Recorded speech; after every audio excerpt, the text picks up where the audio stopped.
Hey, morning, everybody. Welcome back I believe, the eighth episode of For All Mankind. Man, there should have been a lot of things to talk about from the last episode, and there are. Specifically for 90% of the episode, I was very impressed with Michael Dorman's performance as Gordo. I felt like his breakdown sequence was very well done and realistic. I like the subtlety of it, because it had to be, right? Because it had to be something that Ed could deny was happening, while Danny clearly saw that something was going wrong. He'll be fine. He'll be fine. The brush off the military man's mental health, because he's tough. He'll do his job. Until it got to the point where you could no longer hide them. So Michael Dorman really, really crushing this role as Gordo. Danny being really selfless about breaking her arm to save Gordo's career, despite the fact that it looks like that back at NASA, she's kind of the subject of ridicule for it. Like, people are talking behind her back, oh, look at this idiot who broke her arm and had to get, Gordo had to take her back home and leave heroic Ed on the moon all by himself, which was massive of her, because really, Gordo's not her favorite person, for reasons we saw with her husband, um, who I hope we get more of. I really find his character interesting. But of course, the big thing was Shane getting killed by a car. I assume he's killed. The police are there, by a car while he's bicycling to a basketball game. That's what I thought about all week. Like, what do you do now? I mean, you really only have two choices, right?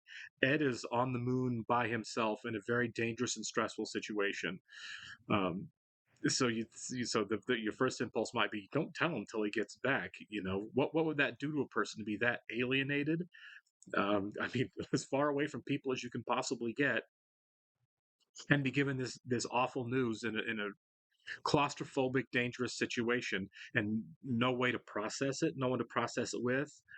Um, That's awful. And then the other thing you do, is, you tell them anyway, and hope for the best, because I was thinking, if you don't tell him, that means you have to lie to him for the rest of the time he's on the moon until his replacement team gets there, right?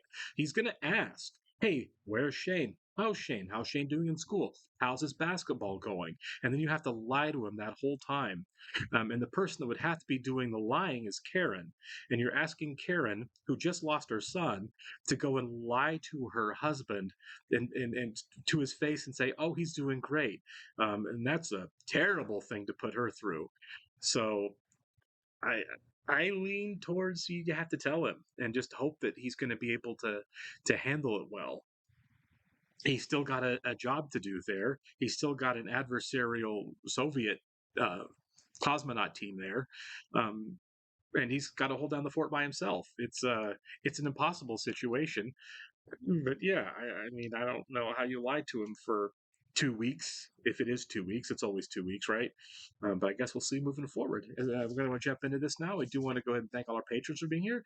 Special shout out to Actuarial Lurker, Balas Foldes, Chris, Jeff, NJ, and Suri Gundavarapu. Thank you so much, guys. I'm very happy here with us. All right. Oh, is he still alive? Because that would be great if that's not where we got. If that where we ended up, we got to him being dead. He's wearing a basketball uniform. A basketball uniform. Oh, he was sneaking out to go to the game, and now she knows that. Your son has sustained serious head injuries. His skull was fractured, and there's bleeding in the brain. Oh no. Okay, maybe this isn't gonna be okay.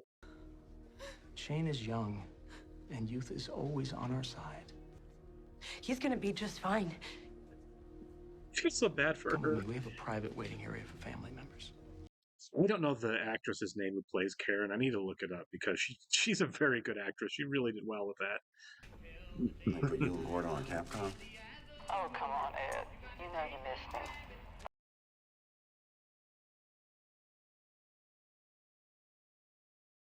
I was also wondering, although it's a really secondary concern, if it's possible that the Soviets came into the base and, like, checked it out, stole something, bugged it, whatever, while he was taking the other two to up to the command module.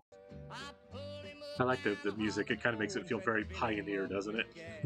Gordon Gordo Stevens, who safely piloted the capsule over 200,000 miles back to Earth. A real American hero. Meanwhile, Ed Baldwin remains I feel at so bad for Jamestown. Danny. She's really going to have to go Lone through it over American. this. Why aren't you commanding this mission? Ellen Wilson is a fine commander. I should know. I trained her and put her in charge of this mission. Oh, so now the sexism's coming in. Women living on the moon in such harsh conditions. Accidents happen. They're not gender specific. Thank you, Ellen. God. You want to explain to me how I flew 2 Gemini missions and now I'm backing up a chick, a geezer, and a Korean? How's it feel being back at work? Good, real good. Oh, this is good. He's talking to somebody.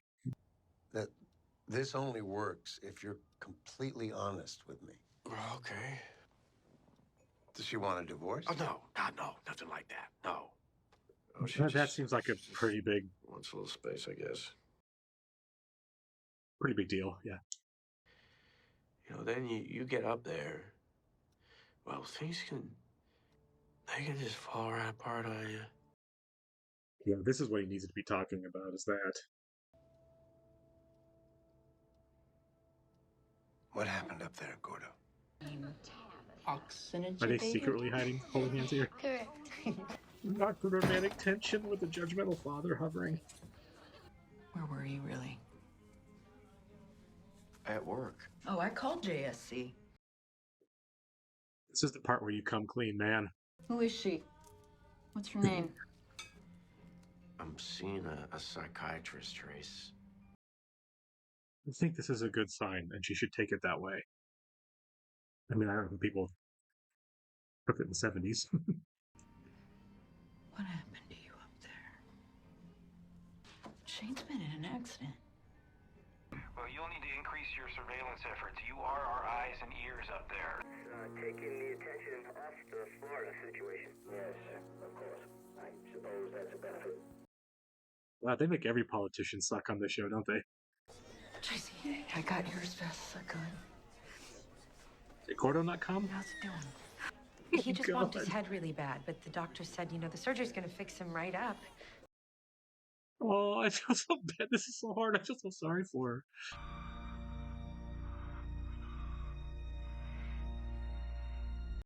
I really am curious how they, or if they can keep the base safe while he's doing this stuff. Soviet camera, they've been down there. Okay, so this is very adversarial then. Or, I mean, spying on it anyway. Some kind of surveillance device. So what should I do with it?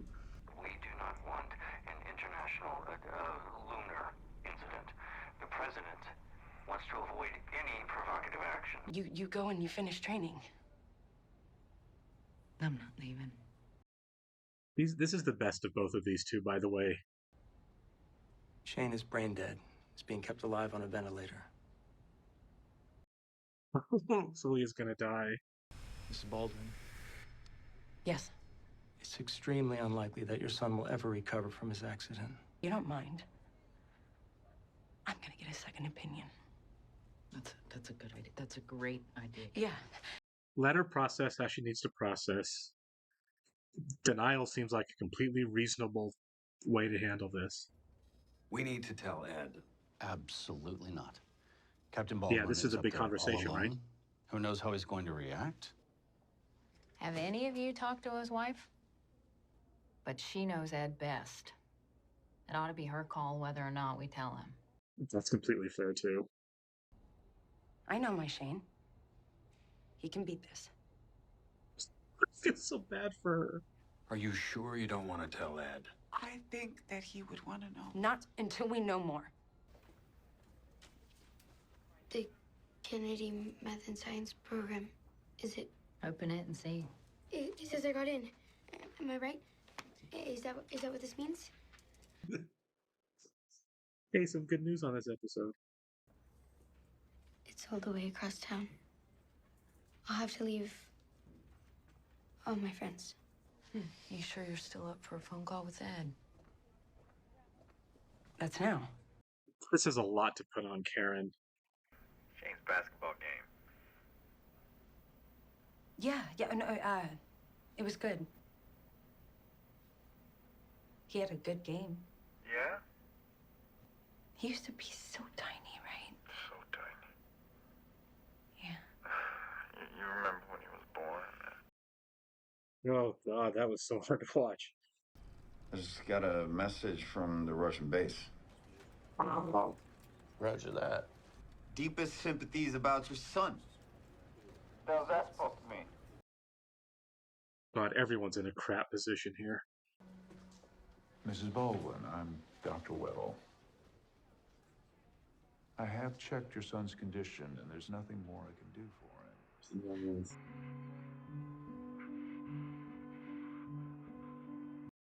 This is Ed needing something to break, like the telephone.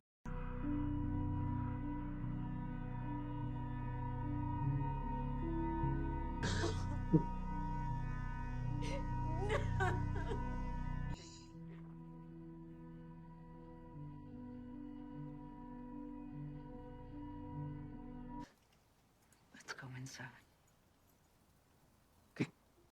First time being home since this. Yeah, like his room, his stuff. God, that'd be murder. What are you doing? I'm getting a head start on the funeral arrangements. Oh, thank God, Ed. Ah. Oh my God. What a brutal episode. I like the choice of no music here at the end, by the way.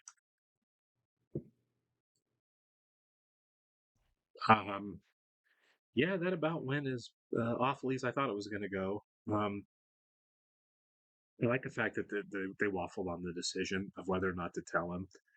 I didn't think Shane was alive after the last episode. I thought the police were there because he had died. So this was brutal to have it kind of dragged out like this, and for Karen to be given, slivers of hope, and just to have him kind of ripped away from her,